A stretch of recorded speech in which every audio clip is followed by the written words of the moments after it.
Jom jamak sikit. Hari ni kita nak jamak kat mana? Hari ni kita jamak di restoran Jepun iaitu Ekiben Resto. Wow, so dalam kita jalan-jalan nak masuk kedai tu, nampak pula pot OOTD cantik. Ya. Okay, so kita pun tengoklah menu-menu dia. Ada juga makanan-makanan Jepun lah semua. Makanan-makanan yang sihat kan. Lepas tu ada juga set lunch.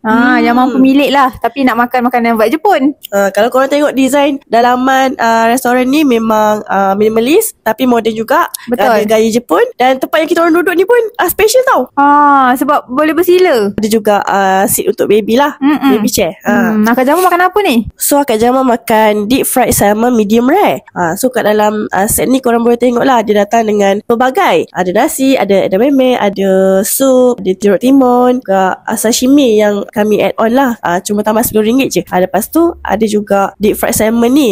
Kat sini korang akan dapat sekali tartar sauce tu. Kat sini highlight of the meal adalah tartar sauce tu. Sebab kami semua suka dengan tartar sauce tu. Dia Betul. rasa lemak-lemak dengan rasa berbawang-bawang tu memang sesuai kalau kita nak cecah dengan apa-apa pun. Wow, ini apa pula ni? Yang ni Akak Jamal makan mochi cheese. Dia rasa kenyal-kenyal. Lepas tu cecah pula dengan air gula yang pekat tu. Sedap gila lah makan sebagai dessert kan. Wish, betul. Lepas tu adik Jamal makan pizza. Yang ni kita ambil pizza Wagyu tau. Tapi jangan risau, harga dia tak mahal pun. RM38 je. Boleh dapat 8 slice. Bolehlah kongsi 2-3 orang. Adik Jamal makan aburi salmon mentai maki. Jangan maki siapa-siapa, makan je. Yang ni memang sedap sebab salmon dia tak rasa hanyir. Lepas tu isi dalam dia tu memang padat.